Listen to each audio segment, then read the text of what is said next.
আসসালামু আলাইকুম, আমি ডক্টর সিয়াম, সহকারী অধ্যাপক ইন্টারনাল মেডিসিন। তো আজকে খুব গুরুত্বপূর্ণ একটা টপিক নিয়ে আমি ডিসকাস করতে চাই, যেটা হচ্ছে হাইপোথাইরয়েডিজম।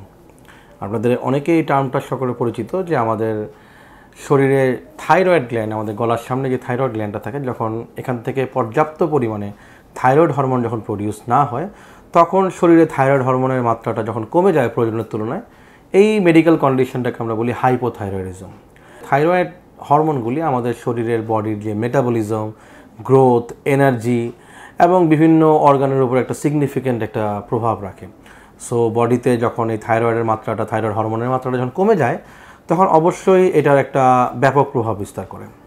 তো চলুন জেনে নেই যে থাইরয়েড হরমোন আপনার শরীরে কমে গেলে বা আপনি হাইপোথাইরয়েডিজমে আক্রান্ত হলে কী কী লক্ষণ আপনার মধ্যে আপনি খেয়াল করবেন। প্রথমে আসি সবচেয়ে ইম্পর্ট্যান্ট, সবচেয়ে সিগনিফিক্যান্ট যে সিমটমটা, সেটা হচ্ছে যে অধিক পরিমাণে ক্লান্ত লাগা।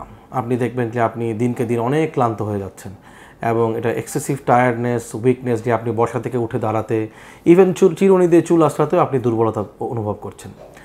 এরপর দেখবেন যে আপনি অস্বাভাবিক পরিমাণে আপনার ঠান্ডা লাগছে। একটা রুমে সামান্য এসি চলতেছে, সবাই নর্মালি আছে, কিন্তু আপনার খুবই ঠান্ডা লাগছে।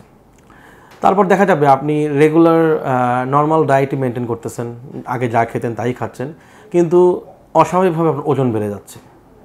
এর বাইরেও কোষ্ঠকাঠিন্য, শরীরের স্কিনগুলি ড্রাই হয়ে যাওয়া, চুল পড়ে যাওয়া, এগুলো তো থাকছেই।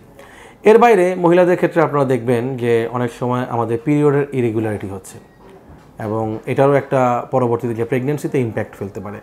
সো এই লক্ষণগুলি যখন আপনার মধ্যে আপনি খেয়াল করবেন, তখন দেখবেন যে আসলে আপনি বুঝতে হবে যে আপনার থাইরয়েড হরমোনের লেভেলটা চেক করতে হবে এবং আপনাকে অবশ্যই এই সমস্যাগুলি নিয়ে চিকিৎসকের শরণাপন্ন হতে হবে। এবার আসি কেন চিকিৎসকের দ্রুত শরণাপন্ন হতে হবে, কেন এটার আর্লি ডিটেকশন দরকার।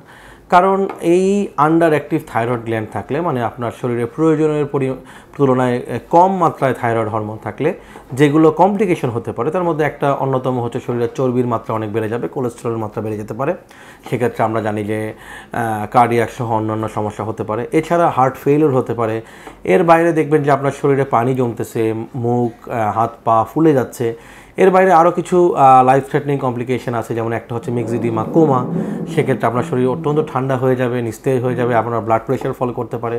সেক্ষেত্রে আপনার ভর্তি লাগবে এবং আরও দীর্ঘমেয়াদী চিকিৎসা লাগতে পারে। সো এই সকল কমপ্লিকেশনগুলি এড়াতে আপনার যেটা দরকার, যে খুব তাড়াতাড়ি এই রোগ নির্ণয়টা দরকার। আমরা জানি যে ইনভেস্টিগেশনটা এবং ট্রিটমেন্টটা খুবই স্ট্রেট ফরওয়ার্ড। আপনি যদি চিকিৎসকের শরণাপন্ন হন, চিকিৎসক সাধারণত সিম্পল কিছু ব্লাড টেস্টের মাধ্যমে আপনার থাইরয়েড লেভেলটা দেখে নেবেন। এর বাইরে হয়তো কিছু অ্যান্টিবডি টেস্ট বা কিছু আল্ট্রাসাউন্ড লাগতে পারে এবং ট্রিটমেন্টও খুবই ইজি। আপনার যেইটুক থাইরয়েড আপনি ডিপ্রাইভড আছেন, সেই থাইরক্সিন হরমোনটা আপনার শরীরে আবার রিপ্লেস করবে ওরাল ফর্মে, মানে একটা ট্যাবলেটের মাধ্যমে, আমরা থাইরক্সিন ট্যাবলেটের মাধ্যমে আমরা সেটা আপনাকে আবার আপনার শরীরে রিপ্লেস করব, যাতে আপনি দিনকে দিন সেই সিমটমগুলি থেকে আপনি রোগমুক্তি লাভ করেন। এবং সেটা কী ডোজে যাওয়া হবে, বডিতে দেওয়া হবে, কতদিন কন্টিনিউ করা হবে, সাধারণত আমরা জানি যে লাইফ লংই কন্টিনিউ করা লাগে, বা ডোজটা কীরকম দেওয়া লাগবে, এটার জন্য আপনার টাইম টু টাইম ডাক্তারের সাথে আপনার পরামর্শে থাকা লাগবে। কিছু ব্লাড টেস্ট দিয়ে আমরা মনিটর করতে পারি। তো ডিটেকশনটা খুব জরুরি। তো প্রথম আমি যেটা বলেছিলাম যে সবচেয়ে স্ট্রাইকিং যে ফিচারটা হচ্ছে এক্সট্রিম টায়ার্ডনেস। যখন আপনি দেখবেন যে সচরাচর যেরকম আপনার দুর্বলতা, তার থেকে অনেক বেশি ক্লান্তি বেড়ে গেছে, আপনার ওজন বেড়ে যাচ্ছে, তাহলে আমার মনে হয় দেরি না করে অবশ্যই আপনি চিকিৎসকের শরণাপন্ন হবেন। ধন্যবাদ সবাইকে।